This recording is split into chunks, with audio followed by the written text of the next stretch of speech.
Halo teman-teman, welcome back with me. Wah, udah lama banget ya aku nggak muncul di dunia per-YouTubean. And finally, I'm back. Hai. Jadi gara-gara WFH lama dan ternyata workload di WFH itu lebih banyak gitu dibandingkan dengan saat kantor biasa. Jadi ya gak sempat bikin video kayak gini lagi. Oke, dan kali ini aku mau bikin video yang berbeda. Jadi aku mau ngobrol santai bareng-bareng teman-teman semua. Nggak ngomongin tentang make up, jadi sini nggak cuma cewek aja yang bisa nonton, tetapi laki-laki juga bisa nonton. Semoga yang aku share ini bermanfaat.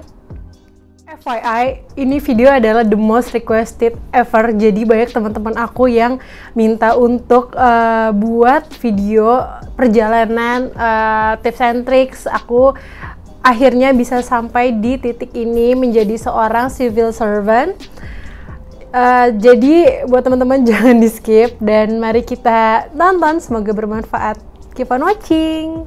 First of all, kayaknya enaknya kita kenalan dulu ya biar akrab gitu ceritanya walaupun virtual. Hai, namaku Dinar. Sekarang aku bekerja sebagai civil servant di salah satu kementerian Republik Indonesia. Aku masuk ke sana tidak melalui sekolah kedinasan karena educational background aku sendiri adalah economics. Jadi aku lulusan Fakultas Ekonomi UI, Universitas Indonesia, majoring in economics. Aku mau ngasih tahu tentang gambaran umum CPNS itu sendiri. Nah, CPNS adalah singkatan dari Calon Pegawai Negeri Sipil, atau sekarang bahasa dari BKN adalah ASN. Apa itu ASN? ASN adalah Aparatur Sipil Negara. Jadi beda, diganti nama aja gitu. Nah, CPNS ini nggak tentu ya. Tentunya seleksi pembukaannya itu nggak setiap tahun ada yang 3 tahun sekali, 2 tahun sekali, setahun sekali. Itu tergantung dari kebutuhan formasi kementerian-kementerian itu sendiri gitu. Jadi kalau mereka butuh ya mereka buka, kalau tidak ya tidak gitu. Nah, sepengetahuan aku dan sepengalaman aku, CPNS ini terdiri dari beberapa tahapan seleksi. Otomatis yang pertama adalah seleksi administrasi. Tips and trick dari aku di seleksi ini adalah kita harus tahu betul dan jangan menyepelekan tanggal surat atau tanggal dokumen yang disyaratkan. Kecil ini, jadi hal-hal kecil saja harus kita perhatikan, termasuk tanggal yang ada di dokumen, karena itu sedikit tidaknya akan mempengaruhi penilaian pada saat administrasi kita. Yang kedua adalah memastikan kalau educational background kita itu sesuai dengan jabatan atau formasi yang ada di CPNS itu sendiri.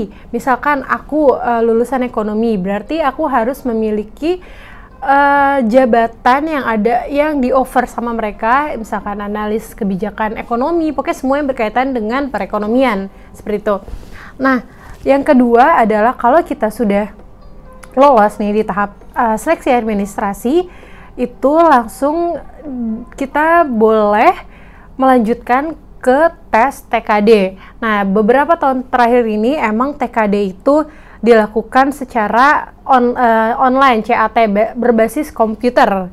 Jadi saat kita udah menyelesaikan soal ya saat itu juga hasil yang kita kerjakan ini keluar gitu. Jadi udah nggak ada lagi langsung transparan gitu loh, udah nggak ada yang diumpet-umpetin lagi, semua transparan apa adanya. Nah, waktu aku mengikuti TKD tahun 2017, jadi aku adalah CPNS 2017, teman-teman. Hai, udah lama ya. Waktu itu 2017 adalah tahun pertama kali ketika udah 3 tahun lamanya tuh CPNS pembukaan tidak dibuka gitu. Jadi baru dibuka lagi tahun 2017 itu. Nah, waktu aku tes TKD ini, jadi kita tuh dikumpulin satu ruangan besar, semua dikasih laptop disediakan oleh penyelenggaranya, dan kita nggak boleh bawa apa-apa, hanya pensil, pulpen, hanya tulis saja tanpa tempat pensilnya, semua dititipkan ke penyelenggara panitianya. Nah, saat itu TKD itu sendiri ada 3 ya, kalau nggak salah 3 jenis tes. Yang pertama adalah TWK, yaitu tes kewarganegaraan. Di sini aku mau bocorin dikit ya. TWK itu isinya 4 pilar kebangsaan Indonesia. Ada yang tahu apa aja 4 pilar? Oke, yang pertama adalah Pancasila, Undang-Undang Dasar 1945, NKRI, dan Bhinneka Tunggal Ika.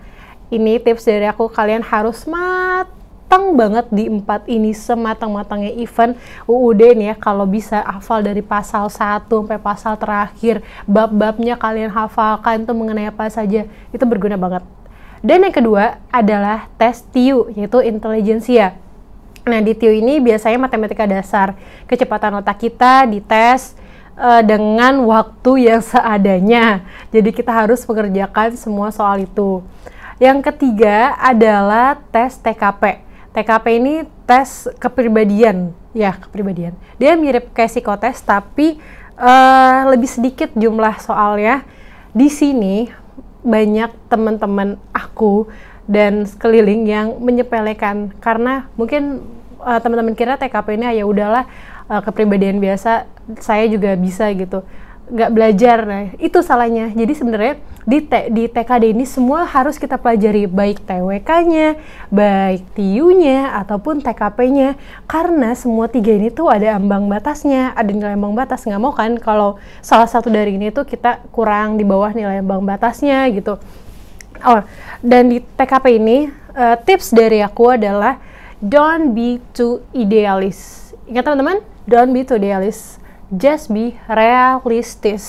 Oke, kalau menurut pandangan aku, penyelenggara itu nggak mau merekrut pegawai yang mereka terlalu idealis gitu. Misalkan harus ini, harus itu, tapi ternyata saat di dunia kerja kenyataannya tidak seperti itu gitu. Jadi makanya kita butuh realistis dan konsistensi.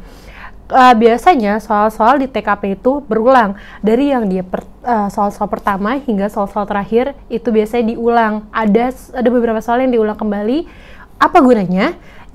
Gunanya itu untuk menilai seberapa konsisten kita dalam menjawab pertanyaan-pertanyaan yang diberikan. Dan itu biasanya sikap kan. TKP ini berurusan dengan sikap, bagaimana sikap kita di dunia kerja, bagaimana sikap kita menghadapi beban pekerjaan. Nah, seperti itu. Jadi makanya menurut aku semua harus dipelajarin dan benar-benar deh kalian harus be realis. Nah, apabila ketiga komponen tadi kalian lulus dengan nilai ambang batas dan otomatis kalian lulus di TKD. Oke, baik, kalian tuh one step closer untuk lulus ke tes berikutnya, tetapi belum tentu akan maju ke tes berikutnya lagi. Karena di TKD ini penyelenggara itu hanya mengambil 3 kali jumlah formasi yang dibutuhkan pada saat si step TKD itu. Jadi misalkan analogi seperti ini, formasi saya yang dibutuhkan CPNS adalah 9 orang. Nah, saat TKD itu yang dibutuhkan hanya 27 orang.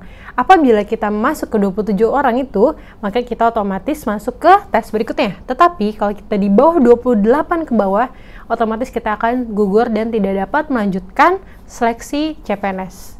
Jadi perhatiin baik-baik, be the best banget di TKD tahap awal pertama ini.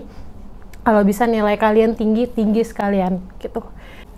Setelah lulus tes TKD, ada lagi nih namanya tuh tes SKB, yaitu kompetensi bidang. Tes ini berbeda-beda soalnya, disesuaikan dengan tujuan education background kita sama formasi yang kita pilih gitu. Misalkan aku memilih formasi mengenai kebijakan ekonomi, otomatis SKB ku tentang ekonomi. Atau kalian yang ingin formasi tentang pendidikan, ya SKB kan mengenai pendidikan, begitu juga dengan hukum atau dan lainnya seperti itu. Jadi SKB ini tidak bisa disamakan satu dengan yang lainnya, seperti itu. Nah, di SKB tips dari aku, review ulang pelajaran-pelajaran di kuliah itu wajib banget di-review mulai dari yang dasar sampai advance, karena kita nggak ada yang tahu bentuk soalnya seperti apa. Gitu aja sih kayaknya SKB ya. Kalau kalian ada masukan lagi tentang SKB, komen di bawah ya, karena SKB ini emang beda-beda gitu, setiap bidangnya nggak bisa disamakan. Oke, next, kalau kita udah masuk ke 3 kali jumlah formasi, yaitu biasanya 18 kalau waktu aku tuh. Jadi dari 27 TKD tadi, saat SKB itu hanya 18 orang doang nih yang masuk untuk ke tes selanjutnya, yaitu psikotes. Nah, psikotes ini, teman-teman percaya, psikotes itu waktunya super sebentar banget. Sesebentar itu. Bahkan waktu aku ujian, itu aku miss 3 soal. Karena kita terlalu fokus sama soal yang kita kerjakan, sampai sebenarnya kita lupa masih banyak soal yang belum kita kerjain lagi. Padahal waktunya udah tinggal sedikit. Dan di situ, pressure kita tuh diuji sekali, diuji banget pressure bagaimana kita menghadapi pekerjaan yang banyak, terus psikotes bagaimana sebenarnya kepribadian kita, di situ ada semua. Oke, step yang terakhir adalah tes wawancara. Nah, kalau pengalaman aku sebelum wawancara, aku itu ada namanya tes jasmani, karena formasi yang aku pilih ini terdapat di 2 direktorat yang berbeda, yang mana satu direktorat ini butuh banget tidak hanya otak yang cerdas, tetapi juga otot yang kuat, alias jasmani kita tuh harus kuat di sini gitu. Jadi waktu itu aku tes jasmani tuh kayak lari keliling, push up, sit up, pull up, ya kayak kalau kita mau sekolah kedinasan gitu deh tes jasmaninya. Nah di situ aku biasa aja sih, maksudnya gak punya target yang gimana-gimana, yang penting aku lolos dari yang disyaratkan gitu, nggak terlalu lemah dan nggak terlalu yang super kuat lari cepet banget itu juga enggak, jadi standarnya aja. Nah setelah itu baru nih aku wawancara. Waktu wawancara itu menurut aku pribadi, wawancara adalah the best part yang harus kita persiapkan dengan baik, karena nilai di wawancara ini besar banget teman-teman. Sebesar itu dibandingkan dengan TKD, wawancara memiliki proporsi yang lebih besar. Karena di wawancara ini, jadi waktu aku wawancara, aku tuh diwawancari oleh 2 orang.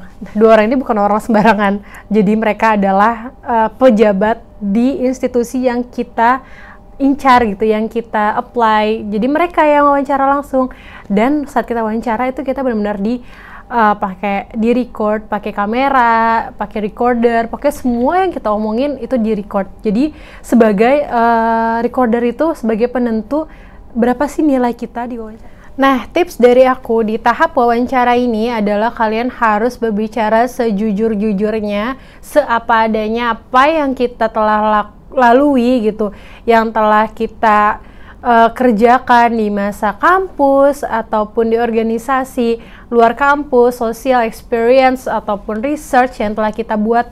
Nah itu tuh ungkapin aja gitu ke wawancara. Pewawancara pun juga tahu mana yang benar, mana yang enggak. Makanya di sini tuh kita nggak boleh berbicara bohong, kayak mengada-ngada apa yang sebenarnya tidak kita lakukan gitu. Walaupun mungkin terlihat meyakinkan, tapi sebenarnya menurut aku si pewawancara tuh udah tahu, karena mereka lebih berpengalaman dibanding kita, dan mereka udah mau cari berbagai ratus pelamar yang sebelumnya udah mereka alami gitu. Jadi kita harus benar-benar apa adanya banget di tes wawancara ini. Show your strength, tunjukkan kelebihan kalian, kekuatan kalian, kehebatan kalian yang pernah kalian lakukan di situ. Dan jangan terlihat sombong nada berbicaranya. Attitude harus, pertama attitude, dan cara kita berbicara juga harus sopan santun. Sebelum masuk ke ruangan, ini yang paling penting. Sebelum kita masuk ke ruangan wawancara, kita harus ketok-ketok dulu permisi, dan jangan sekali-kali kita sudah duduk dulu sebelum dipersilahkan untuk duduk. Itu karena termasuk attitude dan manner kita di depan atasan lah ibaratnya. Kalau misalkan kita udah di dunia kerja, ibaratkan saja tuh kita masuk ke ruang atasan kita, bagaimana sopan santun kita, attitude kita juga itu dinilai. Di sini wawancara aku bener-bener harus banget deh kalian, karena udah terakhir nggak sih, kayak kita udah melalui berbagai tes gitu sebelumnya, ada TKD, SKB, psikotes, jasmani segala macam. Justru di sini yang kita keluarin lah semua jerih payah kita gitu, karena kita pengen nih si pekerjaan ini kita dapati gitu. Nah setelah wawancara itu pantohir sih, agak lama memang pengumumannya dari wawancara ke pantohir ini. Cuman ya asli deg-degannya ya Allah luar biasa. Kalian tahu, jadi pengumumannya itu selalu tengah malam, kayak jam 12, jam 1. Kan kan nggak bisa tidur gak sih, kayak deg-degan gitu, kayak aduh gimana aku masuk gak, aku dapat. Mungkin tadi sekilas gambaran mengenai rangkaian seleksi dan pengalaman aku untuk seleksi juga. Cuman aku mau kasih share, gak kasih sebenarnya, aku mau share gitu cara belajar aku waktu menghadapi mau tes seleksi itu, karena preparationnya juga cuman sebulan, kayak dari pengumuman dia mau buka pendaftaran CPNS itu sampai beneran seleksi. Dan kalian tahu itu sebenarnya waktu yang sangat sedikit untuk kita belajar. Nah, dengan waktu preparation yang sedikit itu, aku tuh harus memaksimalkan usaha aku dengan belajar, terus berdoa. Gimana sih cara aku belajar? Aku belajar yaitu, kalau aku sih dari dulu menerapkan sistem belajar sebelum tidur. Kita belajar sebelum mata tuh benar-benar ngantuk. Jadi kita buat si buku pelajaran itu, si buku CPNS, buku TKD, apapun itu buku yang kita pelajari, itu sebagai bantal. Jadi kita tuh tertidur karena kita belajar. Nah, saat kita bangun, kita langsung buka buku, kita belajar lagi. Biasanya aku itu belajar sebelum sholat subuh. Jadi sebelum sholat subuh kayak sekitar jam 3, jam 4-an gitu, kita belajar lagi sebelum tidur. Dan sesudah tidur, menurut aku, pengalamanku pribadi sih ya, itu waktu yang terbaik untuk kita masuk ilmu gitu. Lebih cepat kita menerima ilmu. Oke, mungkin banyak ya di luar sana yang bilang jadi CPNS itu gampang gitu, kayak ya udah sih tinggal bayar berapa sih gitu, atau jadi CPNS mah 10% belajar, 90%-nya hoki gitu. Aku orang yang sangat tidak percaya dengan hal itu, kayak apaan sih gitu. Kayak aku percaya kalau kita usaha yang benar gitu, yang maksimal, itu bakal menghasilkan hasil juga yang memuaskan, karena tidak ada hasil yang mengkhianati usaha. Nah, makanya itu bener deh kalau menurut aku ya, kalau pengalaman aku itu belajar tuh yang serius gitu. Kayak gak mungkin orang mau mendapatkan sesuatu tuh gak belajar dengan serius gitu. Jadi ya harus kita dari diri kita ya, emang abis itu baru laki lah yang keberuntungan lah yang akan memihak kepada kita atau tidak. Yang penting kita sudah usaha dulu sebelumnya. Nah, media yang aku gunakan untuk belajar itu biasanya aku dari media sosial, terus YouTube, ataupun sekarang yang lagi hits nih TikTok. Kayak misalkan di situ tuh banyak konten-konten yang memberitahu cara mengerjakan soal dengan cepat dan tepat. Itu juga bisa digunakan. Tapi the most effective way kalau aku pribadi adalah baca buku offline, buku hard copy-nya gitu, kayak kalian bisa beli di Gramedia atau apa. Nggak harus beli, bisa pinjam dan kita rangkum sendiri gitu. Jadi nggak kita kerjain di buku itu. Jadi kita rangkum nih materi-materi semua, handmade, kita yang ngerjain, kita yang bikin rangkumannya. Dan kenapa kayak gitu efektif? Karena kita baca, kita melihat, kita menulis kembali apa yang kita baca gitu. Jadi kayak nyalin, tapi sambil kita belajar gitu. Nah, menurut aku seperti itu sih. Terus cari-carilah banyak kok website CPNS gitu yang gratis, free untuk kita belajar. Seperti itu. Nah, contohnya tuh kayak aku ngeprint-print gitu dari website nih. Aku print-print sendiri, TIU.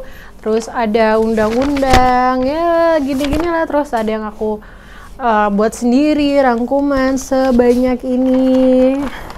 Jadi aku sangat tidak percaya dengan orang-orang yang bilang masuk CPNS itu 10% belajar, 90% laki. No, kita tuh harus benar-benar belajar teman-teman. Untuk apa? Kita harus mengusahakan apa yang kita ingin capai gitu. Ya kali mau dapet ini tapi kita nggak belajar gitu kan, ya mungkin I know beberapa hoki, tapi kan pasti di balik kehokian mereka juga berusaha gitu, dan kita nggak mau kalah dengan mereka yang udah berusaha gitu deh. Nah, mungkin segitu dulu ngobrol-ngobrol kita tentang per-CPNS-an ini. Kalau ada teman-teman yang masih mau tanya bisa komen di bawah. Terus juga semoga bermanfaat video ini. Mohon maaf apabila ada salah kata, salah ucap, Dan untuk teman-teman yang lagi mau ujian SKB ya kalau nggak salah yang CPNS 2019, good luck, do your best. All I want to say is do your best and pray harder, work harder. And aku percaya bahwa hasil nggak akan mengkhianati usaha kita. Semoga apa yang telah kita usahakan, upayakan semaksimal mungkin ini bisa menghasilkan buah yang manis gitu dan diberikan yang terbaik oleh Sang Maha Pencipta. Segitu aja video kali ini. Oh ya, buat teman-teman yang mau tahu aku sebenarnya ASN di mana sih, ini orang ngomong-ngomong doang tapi nggak dikasih tahu kerjanya di mana, kalian bisa kepoin Instagram aku di NFL DNR. Nah, di situ kalian akhirnya bisa tahu lah aku kerja di mana. Oke, thank you for watching. Bye bye.